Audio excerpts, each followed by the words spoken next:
what do you notice, if anything, about Manning's visit to Austin over the weekend? Yeah, I personally don't put a whole lot of stock in, his friend and teammate Will Randall committing to Texas, because that's not something that factors into a decision the Manning family would make. And ultimately, I don't know how much these visits ultimately have on Manning. Again, this is the number one football family in the South. I understand this is not a 4-year decision. This is a 40-year rest of your life decision. And so I think on the one hand, anyone that tells you they know what Arch Manning is doing is just, I think, clout chasing at this point, because nobody truly knows, because he is, so under wraps and kept it so close to the vest in terms of his recruitment. The guy doesn't share anything on social media. Updates are rather hard to come by. And, I ache his commitment status to something like when the Pope is selected. There'll be a puff of white smoke coming out, and we'll find out, know who it is, and sort of go from there. I am interested in sort of what the timeline ultimately is. And in talking with Justin Talamas, it seems like it's July.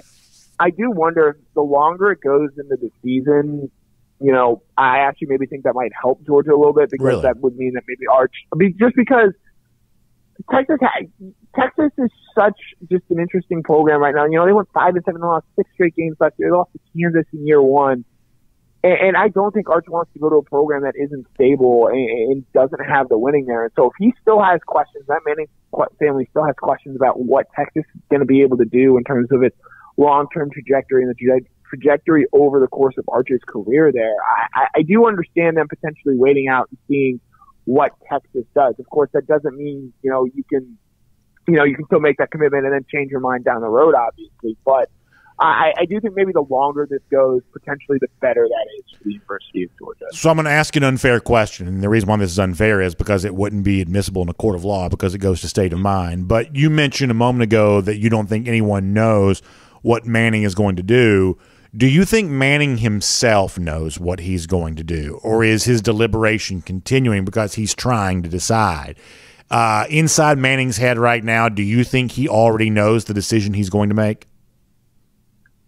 I would say no, but again, this is because, we know so little about who Arch Manning is. I'm one of those people who, if I know I'm going to do something, I make it known that I'm doing it. I would like to think that with all the hoopla and all the, the questions that come with his recruitment, if he truly knew what he was going to do, he'd probably want to get it over with, just because I think more often than not, committed recruits are much quieter than uncommitted recruits. And so I think if he did truly know where he wanted to go and what he wanted to do, I do sort of think, especially with the throwback nature that the Manning family has wanted with this recruitment, that if he knew where he wanted to go and he knew where he wanted to play, he'd probably already be there. Given, he's been to Georgia, I think, 4 times now. He's been to Texas 4 times now. He's been to Alabama multiple times there as well. I'm not sure what all more he would want to see if he had already made up his mind and had that decision made. So I don't think, as it stands right now on, I guess, June 21st, that Arch Manning fully knows what he wants to do. So, speaking of Manning, I saw the story. I know our buddy Michael Carvel had also brought this to DawgNation for us, that Stetson Bennett's going to be part of the Manning Passing Academy. It's a thing that happens every single year. It's really for high school recruits, but the college quarterbacks get a chance to be counselors.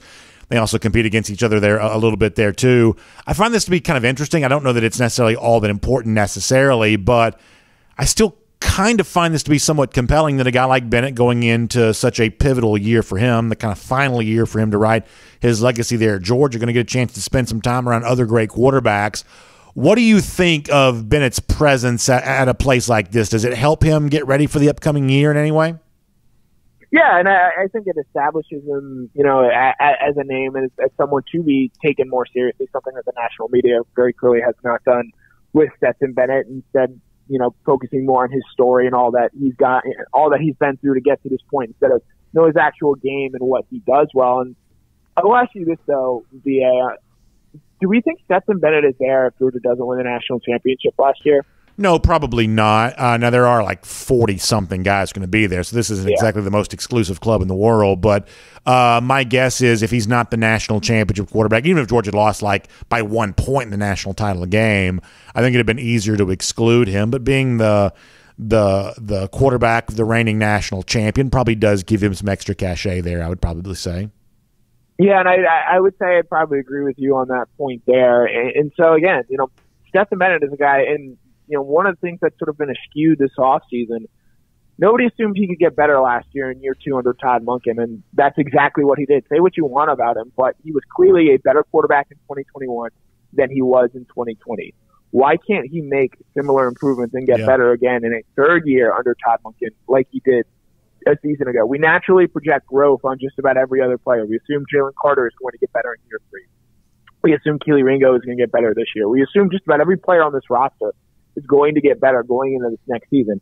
Why is Stetson Bennett not given the same benefit of doubt there? Yeah, I mean, I think people. The answer to the question is, I think people just see limitations that might stand in his way of being able to do that, some physical limitations. But I am more likely to agree with your premise that I do believe there is a level of achievement that he has not yet attained, which I do think is possible for him. I do think he could play better in 2022 than he played in 2021. I guess, Connor, where the Manning thing becomes interesting for me is part of me sort of internally debates what the mindset for him that would be necessary to do that would be, because I think it's pretty obvious that Stetson kind of goes around a little bit of a chip on his shoulder because he has been so doubted. In some cases, he's even been doubted by his own team. The coaching staff itself has kind of kicked him to the curb here a couple of times. He's even been doubted by them, and I think he's kind of fueled by that doubt a little bit. But if you're going to the Manning Passing Academy, and if you've got posted Heisman odds, even if they're really long shot odds, you're not quite as doubted anymore as you used to be. So it's almost like I can't quite decide, should Stetson continue to be the guy that sort of goes out there ready to fight because nobody believes in him, or should he be the guy that embraces, no, now you are the guy. You were sort of treated as the unquestioned starter for Georgia this spring, something you have not been before. Which of those mindsets is the right mindset for Bennett? Maybe there's no way we can know this, but which of those mindsets is the right mindset? Should he embrace being the guy that's going to a prestigious camp like this, or should he embrace being the guy who was doubted the way that he has been the last couple of years? Which is the right frame of mind for Stetson to put himself into, you think? I would say it's probably a combination of the two there. You want to have that internal confidence in yourself that the rest of the team believes in me, but at the same point in time, Stetson got here because of that chip on his shoulder. And so I think in interacting with Stetson and speaking with him a couple of times, I do think he's going to continue probably to lean more of that chip on his shoulder side, because quite frankly, he's still getting a lot of flack and being discounted quite often, and certainly more often than a national championship quarterback should be, in my personal opinion. And so I do think that chip on the shoulder sort of mantra mentality is going to continue to carry him. And I don't know, and I don't know at what point, eventually that goes away. You look at a guy like Baker Mayfield, it arguably never goes away if you carry it long enough and it's a big enough chip. But I will also say this, Stetson Bennett has also had plenty of confidence in himself. It says something for him to want to come back and be a scholarship QB here and have the belief in himself that ultimately he's going to get on the field, and that's exactly what he did. It says something after the year he had in 2020 to sort of stay with this program, come back, and ultimately then go on and lead Georgia to a national championship. So I do think it says something about his confidence and his innate ability in himself that, he can still have all that doubt, have that big chip on his shoulder. I won't give any free sponsorship here, but, a very tasty, big-sized chip on his shoulder. Sure. And still come out and do what he needs to do and be the player that he wants to be. Yeah, I think